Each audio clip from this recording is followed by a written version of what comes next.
우리 젊은 세대들은 라떼는 말이야 이런 거 하면 되게 싫어하시던데 정말 죽을 죄를 졌습니다. 설교 시작부터 라떼는 말이야 얘기로 시작하겠습니다. 이제 저와 비슷한 시절을 사신 분들은 다 동일하게 경험한 일입니다. 매일 저녁 6시, 5시도 있었던 것 같은데 한 6시가 되면 전국 방방곡곡에서 애국가가 흘러나왔습니다. 기억하시나요? 자, 그러면 하던 일을 그대로 멈추는 거예요. 얼음땡하고 똑같습니다. 얼음 그대로 다 멈춰서 서야 됩니다. 길을 가다가도 서야 됩니다. 그 어느 신문 기사에 나왔던 건데요. 저게 1978년도 서울역 앞 사진입니다. 시간 6시로 되어 있지요. 그러면 이제 가다가 무조건 서야 돼. 애국가 나옵니다. 애국가 나오면 이제 교복을 입었으면 이제 저렇게 하는 거죠. 일반적인 사람이 이렇게 하는 것 같은데 하여튼 애국가 나오면 무조건 멈춰야 돼요. 그런데 이제 이때 애국가가 나오면 애국가와 함께 또 장엄한 목소리가 하나 또 들립니다. 그게 바로 뭡니까?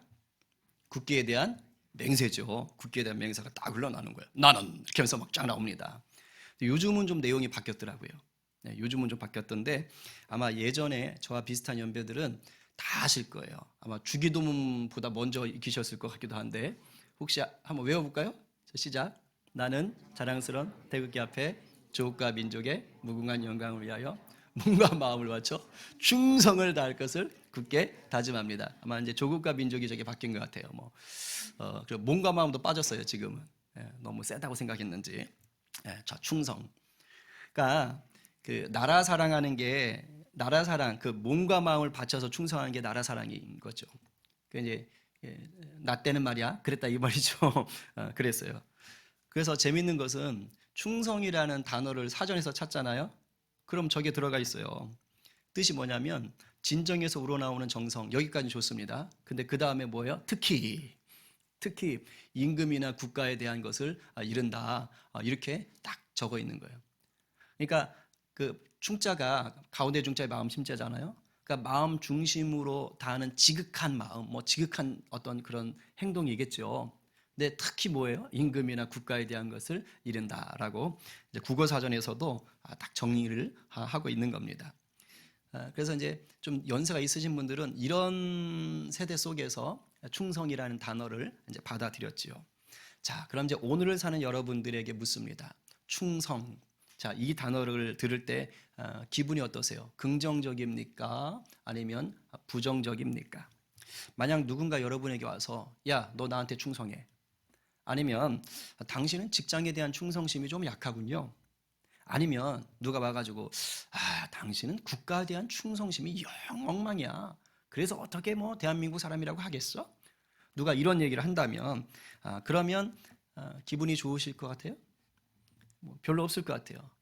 물론 이럴 땐 좋겠죠. 누가 와가지고 제가 당신께 충성하겠습니다. 이러면 혹시 모르지만 모르긴 몰라도 충성이라는 말을 누가 이렇게 요구하거나 또 그거에 대해서 누가 계속 얘기한다면 썩 마음이 이렇게 기쁨으로 넘쳐날 분은 없을 것 같아요. 근데 제가 보니까 이제 요즘 정서로 볼 때 확실히 이 충성이라는 단어가요 우리 일상에서 많이 쓰이진 않아요. 그리고 우리에게 이렇게 친밀한 단어 같지는 않다는 거죠. 교회나 와야 듣지요. 그런데 성경은 우리에게 뭐라 그럽니까? 충성된 자가 되라고 분명하게 명령하십니다. 말씀하세요. 그리고 충성된 자로 살 때에 하나님께 칭찬받을 수 있고 거기에 상급이 있다라고도 얘기하고 있습니다. 자, 그렇다면 성경이 말하는 충성과 우리가 흔히 지금 우리 속에 있던 그런 세상 사람들이 얘기하는 그 충성과 같을까요? 다를까요? 사전적 의미를 보면 어느 정도는 겹치는 부분도 있어요. 그러나 사뭇 다릅니다. 차이가 있습니다. 그래서 세상에서 말하는 이 충성을 성령의 열매인 충성이라고 생각하시면 오해가 생길 수 있어요. 그래서 설교를 듣는 거예요. 여러분들이 성경만 읽으면 사랑, 희락, 화평, 오래 참음 이런 거 딱 나가다 보면 그냥 내가 세상에서 알고 있던 그걸로 생각하거든요. 그러나 때로는 조금씩 다를 수도 있다는 것입니다. 그래서 오늘 말씀을 듣고 성령의 열매인 충성은 이런 거구나 라는 것을 깨닫고 이따 또 또래 셀 모임에서도 좀 나눔하시고 그래서 하나님께서 진정으로 기뻐하시는 충성의 사람이 되기를 간절히 축복합니다. 우리 청소년들도 또 힘써서 잘 들으셔야 됩니다. 자, 단어를 먼저 좀 정리하고 들어가야 돼요. 단어를. 왜냐하면 우리가 생각하는 충성과 좀 다르기 때문입니다. 자, 오늘 읽었던 두 개 본문이 있죠. 자, 두 개 본문에 나오는 이 충성이라는 단어를 이제 헬라어로 쓰여진 단어인데 원어는 피스티스예요. 따라해 보세요. 피스티스. 예, 피스티스. 그죠? 원래 기본적인 언어는 뜻은 뭐냐면 믿음이라는 거예요. 그래서 신약에 믿음이라고 되어 있는 것이 다 저 단어입니다. 원래 기본 뜻이 믿음이에요. 그리고 저 단어에 붙어서 더해지는 뜻들이 신뢰, 확신, 확실, 신실, 성실 이런 것들입니다. 그럼 저게 지금 뜻에 충성이란 말이 있습니까? 없습니까? 없지요. 없어요. 그리고 오늘 두 개 본문에 쓰인 그 충성이란 단어를 영어 성경 번역본들을 찾아보면 이렇게 써 있어요. 죄송해요. 발음이 좀 거시기 해도 들어보세요.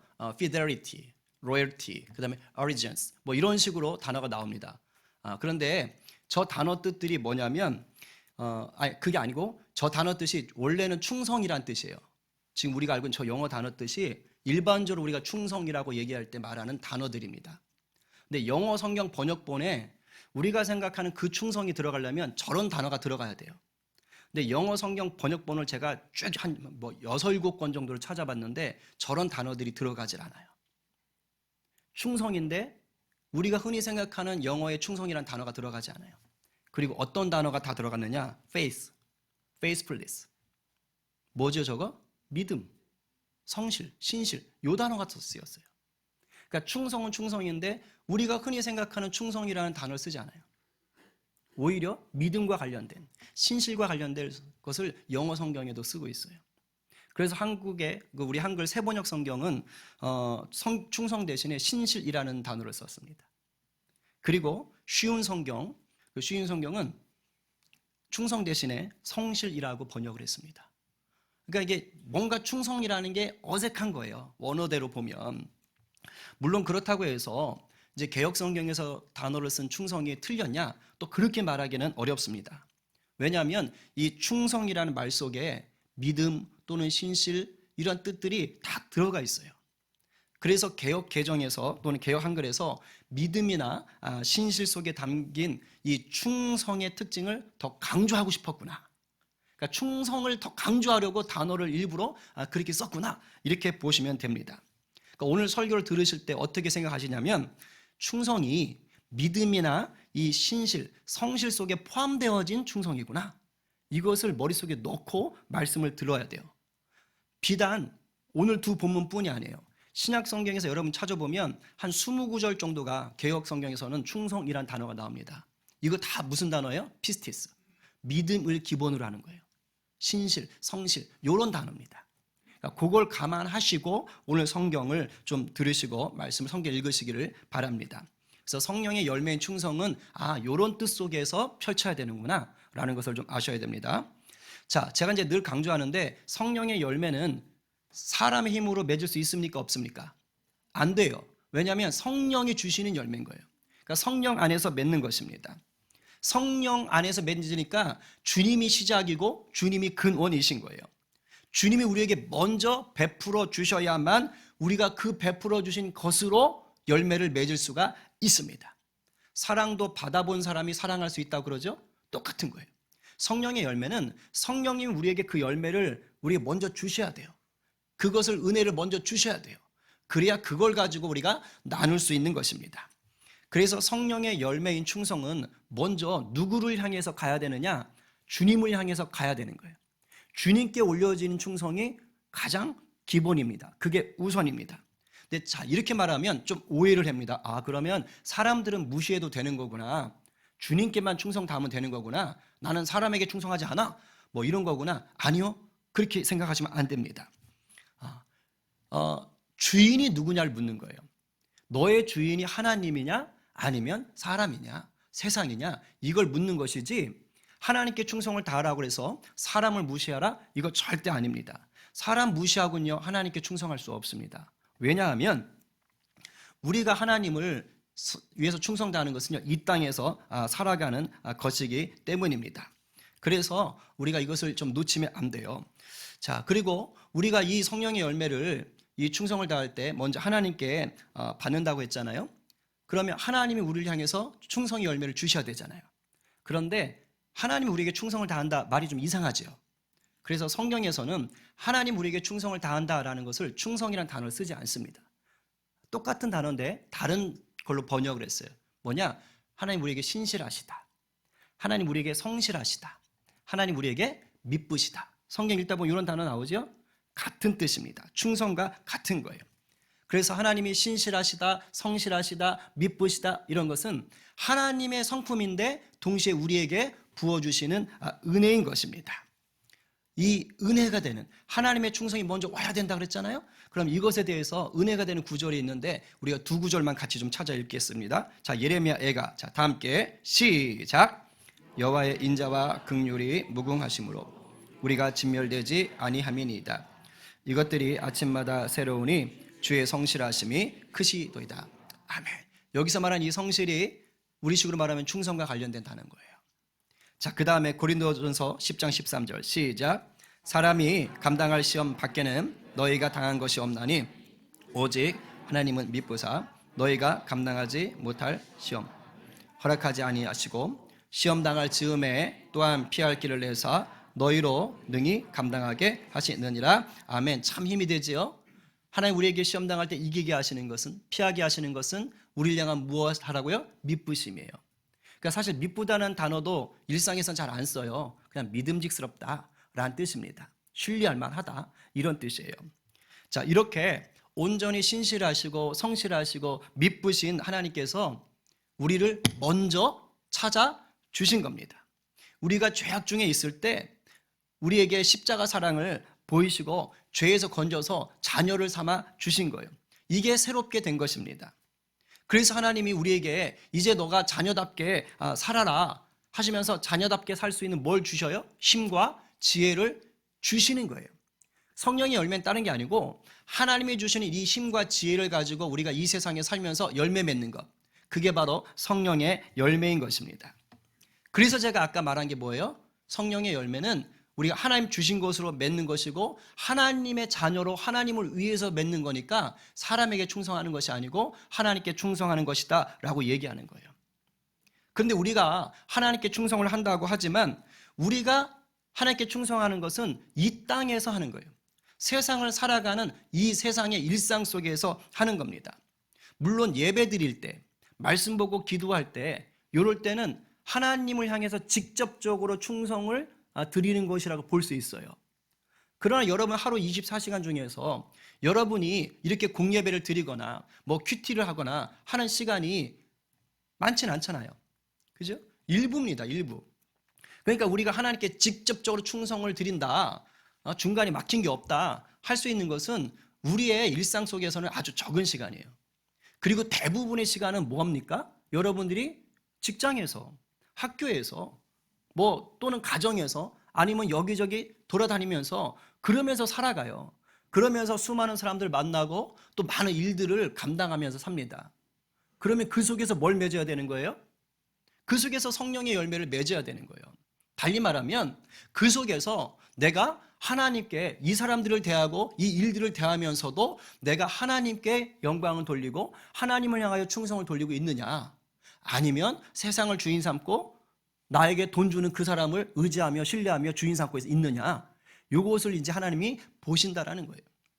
그래서 우리가 하나님을 향하여 충성을 다한다라고 할 때는 이 땅에서 일상 속에서 내 삶의 동기, 내 삶의 목적, 내 삶의 말과 행동이 어떻게 드러나느냐에 따라서 달라질 수 있다라는 것을 아시길 바랍니다.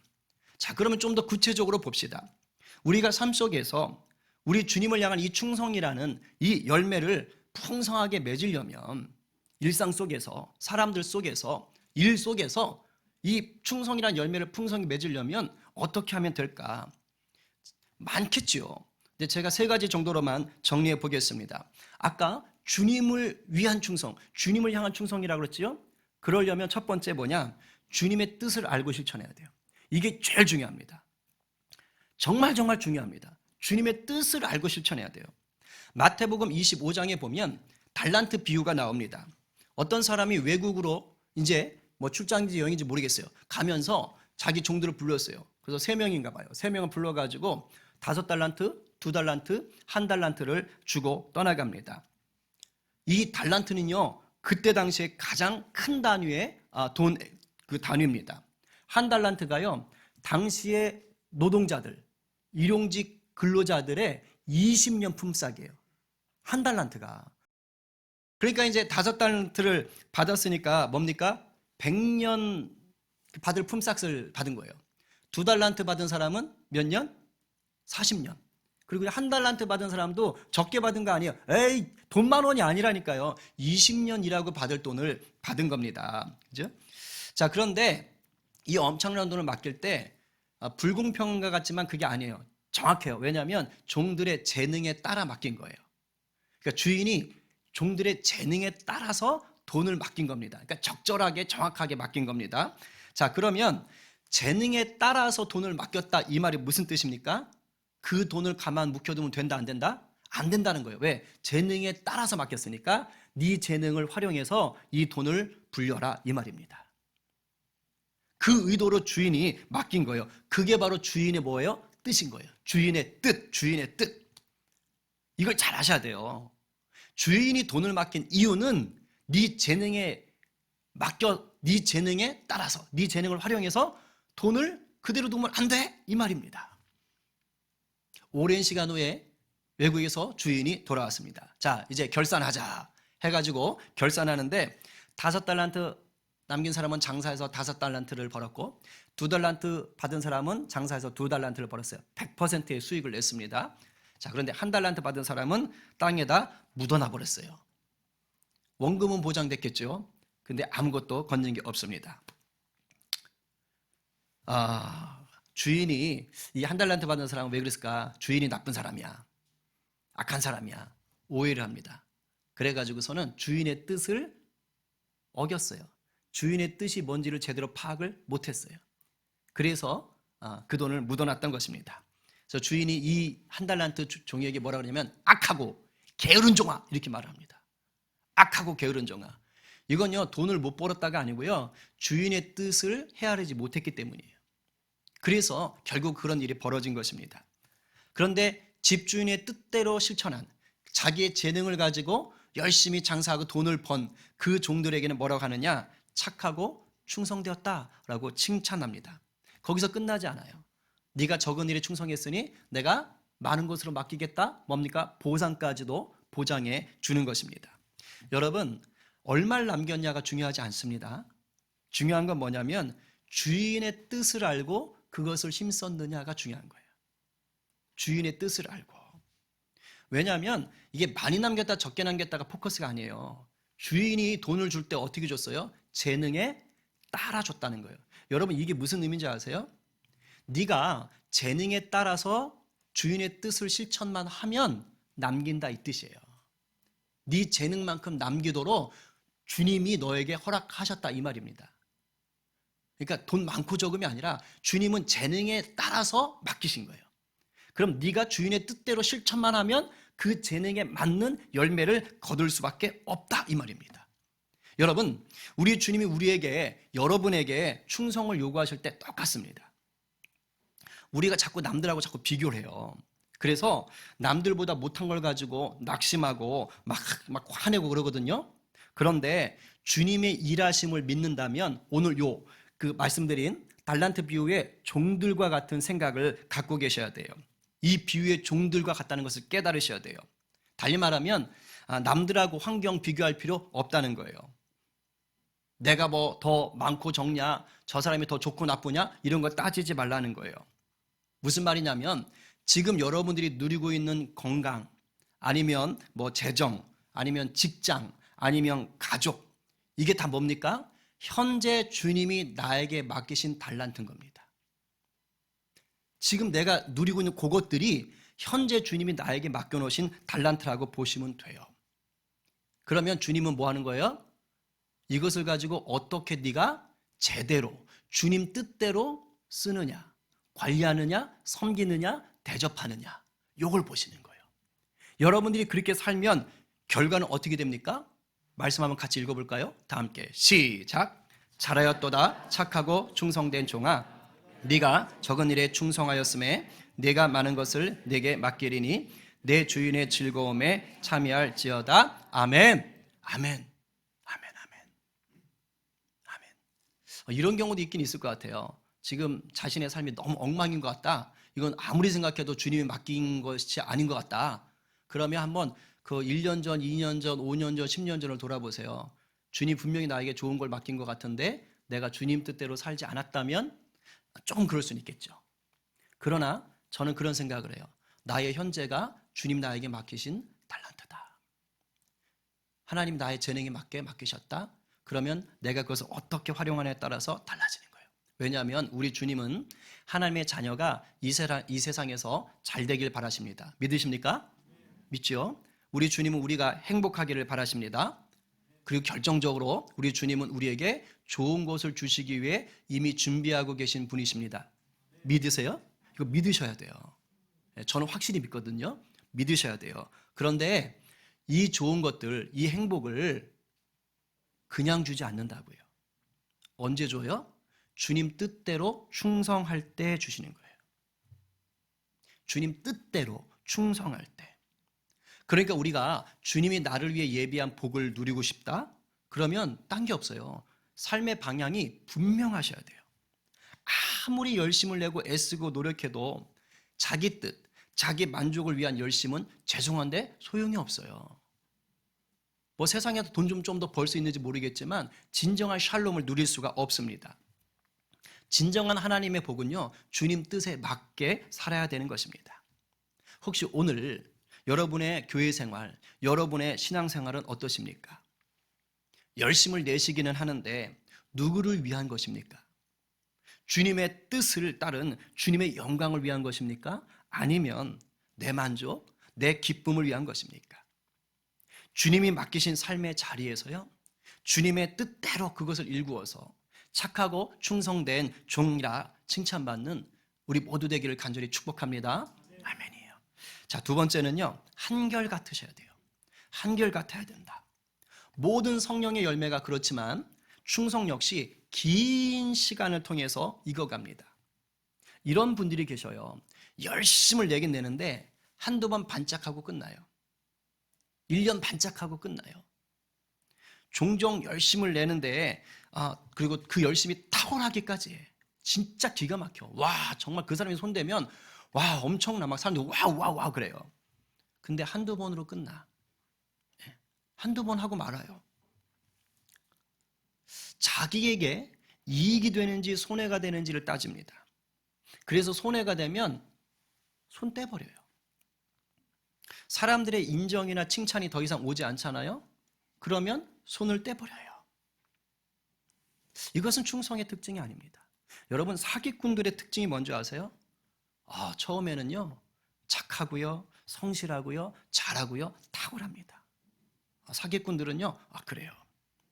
근데 그런 식으로 속이죠. 처음에 보였던 그 착한 것들, 좋은 것들, 날쌘 것들 오래 지속하지 않습니다. 이익을 뽑고 나면 사라져버립니다. 이게 사기꾼이에요. 근데 성경에 보면 사꾼이라고 나오죠. 사꾼도 똑같습니다. 철저히 이익을 따라가는 게 사꾼이에요. 자신에게 더 이상 이익이 없으면 더 많은 이익을 주는 곳으로 옮겨가 버립니다. 결코 한결같은 모습이 없어요. 그저 육체의 욕심만을 따라 살 뿐입니다. 근데 여러분, 성령의 열매인 충성은 이런 것이 아니에요. 하나님의 뜻인 게 분명하고 그래서 하나님이 나에게 맡기신 것이다 라면 한결같으셔야 돼요.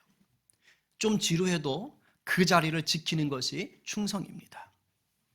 때로 손해를 보고 좀 벅차도요, 그 자리를 지키는 게 충성이에요. 남들 눈에 드러나지 않아도 그 자리를 지키는 것이 성령의 열매인 충성입니다.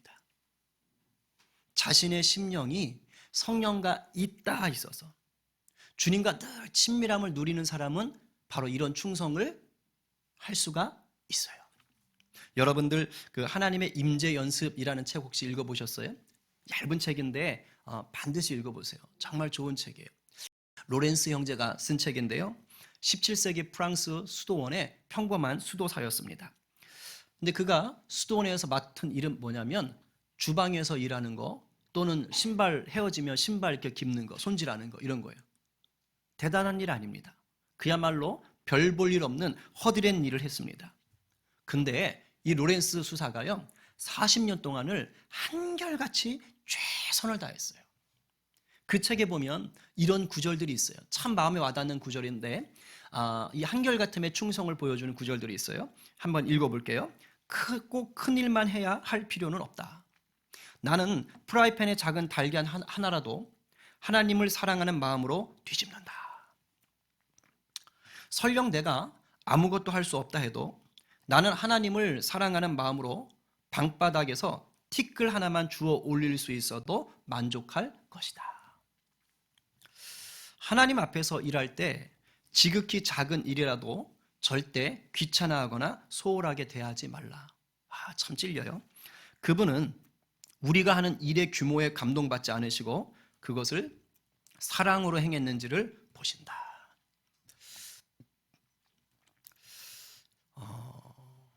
참 충성된 모습입니다. 충성은요, 주님이 맡기신 삶의 자리에서 뭐예요? 한결같이 주님을 위해 사는 거예요. 나의 손익 따지지 않고 사람들의 인정이나 칭찬 묻기지 않고 먹든지 마시든지 무엇을 하든지 주님의 영광을 위해서 헌신하는 것입니다. 기억하십시오. 지극히 작은 일에 충성할 때 주님이 큰 것을 맡기십니다. 그리고 지극히 작은 일에 충성할 수 있는 그 사람이 바로 큰 일도 충성할 수가 있는 거예요. 그런데 지극히 작은 일이 뭘까요? 이거 우리가 오해해요. 지극히 작은 일이니까 그냥 진짜 먼지털이 하나, 뭐 프라이팬에서 이거 계란 하나 넘길 요 정도로만 생각하는데 그렇지 않아요. 성경적으로 볼 때 지극히 작은 일은 뭐냐? 남들이 싫어하는 일, 아무도 알아주지 않고 칭찬하지 않는 일, 내게 별 이익이 없는 허드렛 일, 이런 게 지극히 작은 일이에요. 근데 그거 아세요? 주님이 저나 여러분을 크게 쓰시기 위해서는요, 처음부터 크게 쓰시지 않습니다. 반드시 지극히 작은 일부터 맡기세요. 명심하셔야 돼요. 주님은 여러분을 크게 쓰길 원하세요. 그런데 크게 쓰기 전에 지극히 작은 일부터 맡기셔서 주님이 테스트하시고 훈련해 가십니다. 혹시 지금 여러분의 삶이 지극히 작은 일을 감당하는 시간일 수가 있어요. 지금 삶이 그럴 수 있다고요. 폼도 안 나. 힘들기만 해. 애쓰고 수고하는데 밑 빠진 독에 물 붓는 것 같을 수 있습니다. 그런데 이게 주님이 맡긴 삶인 게 맞다면, 그 마음이 있다면 오늘 그것을 기쁨으로 감당할 수 있는 은혜를 구하시기 바랍니다. 그 별것 아닌 것 같이 보이는 그 일을요, 여러분이 주님께 하듯 감당하시잖아요. 그때 여러분은 지금 보석으로 더 다듬어져 가는 거예요. 더 큰 일을 할 수 있는 능력자로 뭐하고 있는 거예요? 지금 성장되고 있는 것입니다. 기억하세요. 한결같이 주님께만 헌신하여 어떠한 상황에도 자족의 은혜를 누리시고 나아가서 더 큰 것을 맡게 되는 그 은혜 또한 누리시기를 간절히 축복합니다. 그런 점에서 저는 요즘 참 감사해요. 우리 성도들 셀빌로 돌아가시면서 이렇게 막 청소를 하시는데 사실 그거 귀찮거든요. 그런데 다들 오셔서 자기 맡은 구역을 이렇게 하시는데, 또 뭐 식사 당번도 하시고, 얼마나 귀한지 몰라요. 얼마나 귀한지 몰라요. 세 번째는요, 삶의 자리에서 성실하셔야 됩니다. 성실하셔야 돼요. 사실 이건 일반 은총적인 거예요. 예수 믿든 안 믿든 성실해야 되는데, 성령의 열매의 충성은 주님 뜻을 향해서 성실한 거죠. 자, 한결같다라는 게 뭐냐면 시간을 쫙 펼쳐놓은 겁니다. 긴 시간 속에서의 모습이라면, 성실하다라는 건 뭐냐면 이렇게 길게 펼쳐놓은 그 시간의 순간이에요. 그 긴 시간들을 채워가는 그 순간, 그것을 성실함으로 채우는 것입니다. 즉, 하루하루를 어떻게 살아야 되느냐, 여러분에게 맡겨진 일들을 어떠한 태도로 임해야 하는가, 이걸 말하는 게 성실입니다. 여러분, 성령의 열매인 충성은요, 성실해야만 맺을 수 있습니다. 게으르거나 꾀를 내잖아요. 절대 이 충성의 열매 맺을 수 없습니다. 명심하셔야 돼요. 게으른 자는 절대 안 돼요. 악하고 게으른 종아. 재능을 활용하지 않았단 말이에요. 세상에는 태어날 때부터 천재 끼를 가지고 태어나는 사람들이 있어요. 천부적 재능을 가진 자들이 있어요. 그 사람들은 정말 남들이 막 진짜 뭐 1만 시간의 법칙? 그렇게 해도 될까 말까 한 것을 진짜 뭐 한 30일만 해버린 사람도 있고 진짜 천재들이 있습니다. 근데 그거 아세요? 이런 천재적인 이런 재능을 가지고 태어난 사람도요, 성실함을 놓치면 그 탁월함의 열매 맺을 수 없습니다. 잠깐 반짝할 수는 있어요. 근데 탁월함의 열매를 맺으려면 반드시 성실해야 됩니다. 에디슨이 그 말 했다 그러죠? 천재는 99%의 노력과 몇 퍼센트? 1%의 영감으로 이루어진다. 우리는 그래서 노력이 중요하다고 생각하는데 뭐 어느 기사를 보니까 에디슨이 원래 이 말은 99%의 노력 다 필요 없다. 1%의 영감이 중요하다. 이 의도였다고 그러더라고요. 뭐 어쨌든 간에 근데 제가 설령 그런 의도로 말을 했다고 하더라도 그래도 에디슨은요 이미 99%의 노력을 하던 사람이었어요.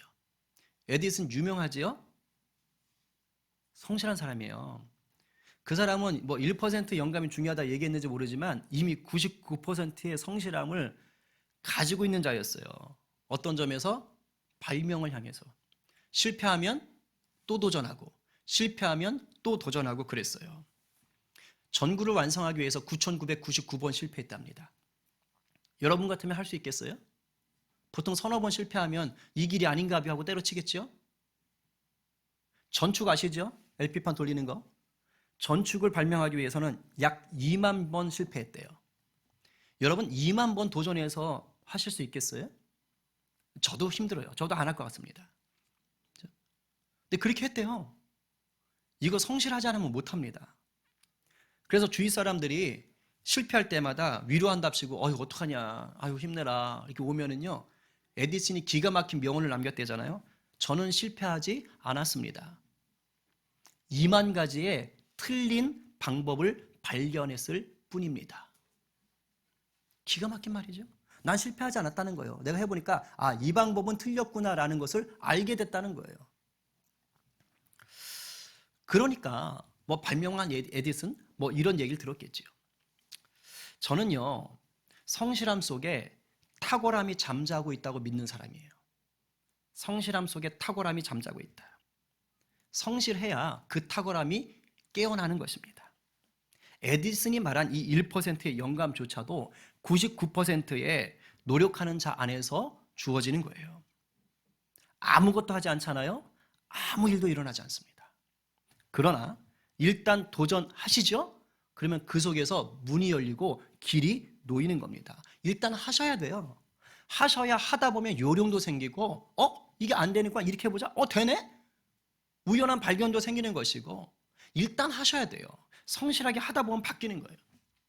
제가 주중에 교회 청소를 홀로 하러 오신 어떤 집사님과 이제 이렇게 얘기를 나누게 됐어요. 청소 마치고 잠깐 차를 마시며 얘기하는데 그 집사님이 했던 말 중에 기억에 남는 게 있어요. 자기가 이제 어떤 일을 맡게 되면 자기는 뭐 한 번에 승부 볼 생각을 하지 않는데요. 자기는 그냥 성실하게 꾸준하게 계속해서 그 길을 감당하려고 한다. 그래서 얘기를 하더라고요. 처음에 어떤 프로젝트 큰 걸 맡아서 할 때 처음에 할 때 보면 사람들이 쟤 뭐야? 신출내기야? 뭐 얼마나 잘하나 한번 볼까? 이런 식으로 쳐다본답니다. 근데 그걸 계속해서 꾸준하게 감당하고 또 기도하면서 하나님 앞에 또 맡기면서 열심히 하다 보면 그러면 어느 순간 좀 얘기가 바뀐대요. 좀 하네? 이렇게 바뀐답니다. 그런데도 계속해서 그거 포기하지 않고 더 열심히 하고 더 성실하게 감당하고 더 잘하려고 하다 보면 그 다음 또 얘기가 바뀐대요. 야, 저 사람 잘한다. 이렇게 바뀐대요. 근데 거기서 만족하지 않고요. 계속해서 사람들 신경 안 쓰고 정말 자기에게 맡겨진 일에 최선을 다해서 계속 성실을 다한답니다. 그럼 나중에 말이 이렇게 바뀐답니다. 당신 없으면 절대 안 돼. 우리한테는 당신이 꼭 필요해. 이런 얘기가 나올 수 있는 건 성실함이 맺어놓은 겁니다. 성령의 열매인 충성도 다르지 않습니다. 주님이 여러분을 보실 때, 또는 사람들이 오래 지켜본 사람들이 여러분을 볼 때, 야, 너라면 확실해. 너라면 믿을 수 있어. 정말 너가 꼭 필요해. 이런 얘기를 들을 수 있다면 그 사람은 지금 충성의 열매를 풍성히 맺고 있는 것입니다. 우리 모두가 주님이 주신 시간을 성실함으로 채우셔서 주님과 사람들에게 이런 말들을 좀 듣는 복된 인생 되기를 간절히 축복합니다. 이제 정리하겠습니다. 메시지 성경을 쓴 유진 피터슨 목사님이 이런 말을 했어요. 충성은 한 방향으로 꾸준히 순종하는 것이다. 한 방향으로 꾸준히 순종하는 것이다. 여러분, 성령의 열매인 충성은요, 우리 주님이 주시는 은혜 안에서 주님의 뜻을 이루기 위해 순종하는 삶인 거예요. 꾸준하게 사람의 시선, 나의 이익이나 손해에 묶이지 않고 한결같은 성실함으로 주님 향해 달려가는 것입니다. 오늘 누가 환경에 묶이지 않고 우리 주님만 바라보며 신실한 믿음을 보이시겠습니까?